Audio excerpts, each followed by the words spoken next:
John 11:35? Jesus wept? Ha? Okay na sana kung 20. That's the word of God, Iha. It's worth more than the 20 pesos I almost gave you. Hindi mo talaga ang pera sa langit. Sus, kuripot ka lang eh. Kumain na lang tayo. Tara, let's pray muna. Pasasalamat sa mumuntik natin para sa salo-salo. Let's all bow our head and feel the presence of the Lord. Lord God, our Savior, make the food clean and safe. That the bacteria that is lurking around the food, God bless us all. In the name of Jesus Christ, we pray. Amen. Cheers. Cheers.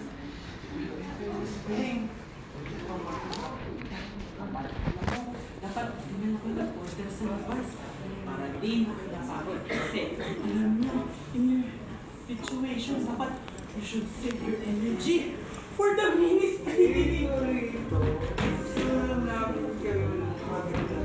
Personal.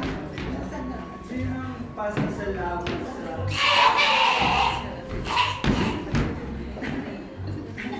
Ano ba kayo? Wala yun. To God be the glory. Ika nga, di ba? God provides.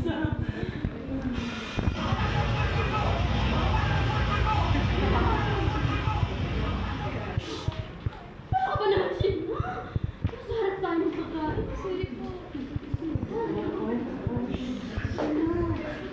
Kaunti naman yan. Ika nga sa Bible, di ba? When they all had enough to eat, said to his disciples, gather the pieces that are left over. Let nothing to be wasted. Sa John 6:12. Sa madaling salita, marami nang nagutom ngayon. Kaya huwag mag-aksaya ng pagkain. Oh, kumain ka pa. Baka isipin pa ng ito. Gusto ang pagkain na na-bless niya. Tama. Rushina, nagkita ko sa ikaw dyan, kinukuha mo. Mabibisi ka niyan. Gastos lang sa oras. Alam mo, ba't di ka na lang mag-participate dun sa office namin? Tulog pa ka si Jessica. Sayang ang talino. August 5. You got it in some side. Eh, huwag niyo na ako alalanin. Hindi, huwag na tayo mag-honey-honey tayo. Honey-honey muna kami. Usap tayo. Sige, sige.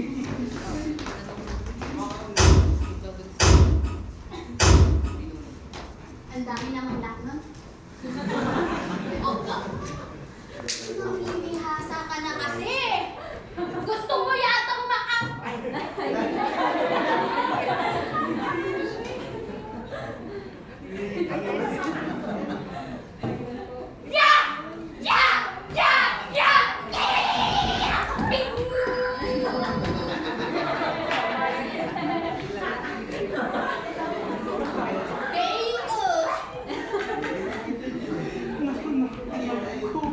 Sheena, tatay mo, kahit pagod at doon sa utak. Alam mo naman yung sitwasyon ko, diba? Pero kahit gano'n, hindi pa rin nawawala ang kanyang apoy sa pagsaserve sa church. Kaya huwag ka naman psychology niyan. Welcome ka sa church. Hindi na po, Tito. Gustong-gusto ko na po talaga ang psychology. At saka, hindi naman po ito nakakasayang ng talino na katulad ni Jessica. Ang sinabi ko hapon, kumuha na lang ng IT, yung mas may sigla, o yung sure full success. Ano? Psychology? Di ba science yan? Nako, yan ang nagpapalayo sa mga kabataan sa Diyos. Di ba? Di ba? Tama. Mga kabataan talaga ngayon, sila palagi tama. Ay yung mga masyado nagtitiwala sa utak nila. Look at your parents. Kahit hindi mga nakapagtapos, simple at nananalangin kahit na masyadong masikip at maamoy dito.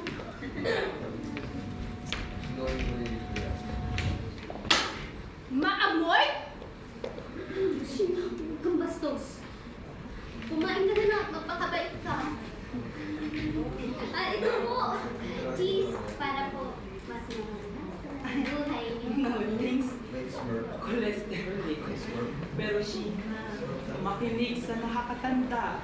Ang ambisyon ay pansamantala lamang. Hindi ito madadala sa langit. If God wanted you to be rich, edi sana, your house would be blessed more than this. Pero siguro may kulang yung spiritual life, no? Spiritual life baka mo? O baka kailangan lang namin magkaroon ng boundaries sa mga katulad mo? Pa-preach-preach ka pang mapagpanggap ka, eh bading ka naman!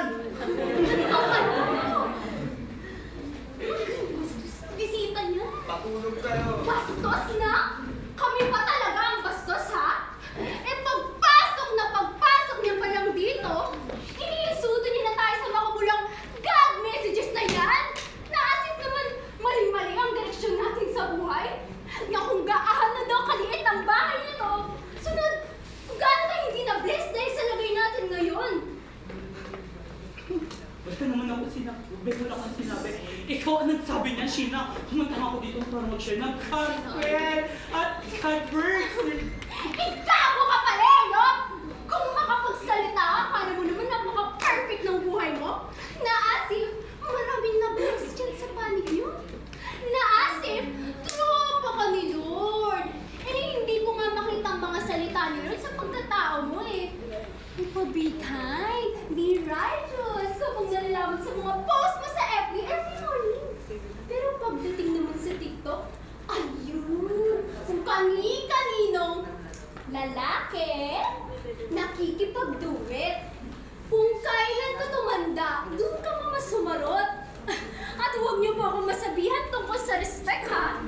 Respect is earned, not given. Mapa-John Genesis Philippians verse pa yan mula! Pati si Judas Maria sa pagiging hindi mo lang ginalawa, Pastor! Pati ba naman ang Biblia yan?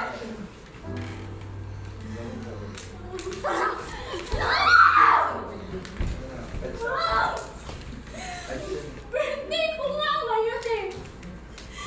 Pero kung hindi pa ako dumating, baka hindi niyo pa naalala. Pansit lang! Yun lang ang hinahanda niyo sa akin palagit langit. Pero kapag sa mga church gatherings niyo, may pakari-kari ka. Mas sinuunan niyo pa ang praise God sa ibang tao kaysa nararamdaman sa sarili niyong anak. Ikaw, Tito Lito, basihan mo ng pagiging blessed sa buhay sa laki ng bahay mo. Baka ibang Biblia yung binabasa mo. Nagigito na ako sa report at nakatalang! Pinihan ko lang ba kayo? O nakuhanan na ng utak niyo? Kakatingin dyan sa itaas. Ganyan ka ba nang pinalaki? Pinag-aaral ka namin ng maayos, hindi para makipag-away sa amin. Hindi. Hindi niyo ako naiintindihan. At mas lalong hindi niyo naman sinubukan ako intindihin. Kasi mas sinuunan niya ang ligtas na relihiyon na yan kaysa sa nararamdaman ko. Kasi nagpupulag-pulagan kayo lang. Kaya hindi ka na umaattend sa church dahil naging ganyan na ang pag-iisip mo, ganun ba? Putang ina ko! Nagtayo sa'yo, nagkaroon ng pamilya ko! Salot! Bading! Oh my God, Tito! Ay, ikaw! Hindi! Ipaglaris ko na mga nangyari ngayon sa inyo at mas lalo ka sa'yo, Sheena! Hayaan mo siya! Sheena, Ako ayos naman. ka! Hindi ba itakpan? Ay, naku, hindi naman, di ba? Ano silbi ng pag-church mo kung di mo inabot sa kay Sheena? Ano, pati yung pamilya mo? Ganyan na? Wala na kayong respeto! Ano, Sheena? Ganyan ang magunahin ng nanay mo? Ano, Chris? Wala na ba kayong respeto? Ano? Ayaw na lang, di ba? Sheena! Wala ka na!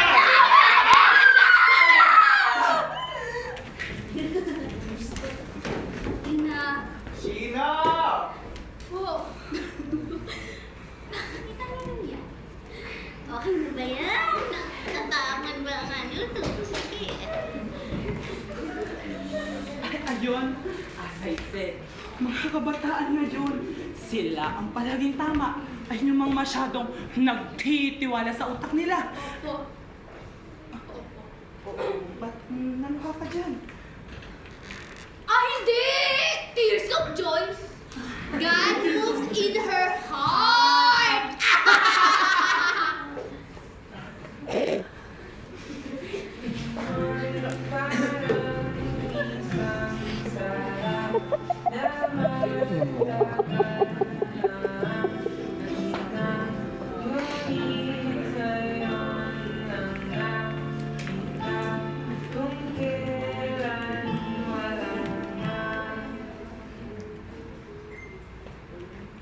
Kailan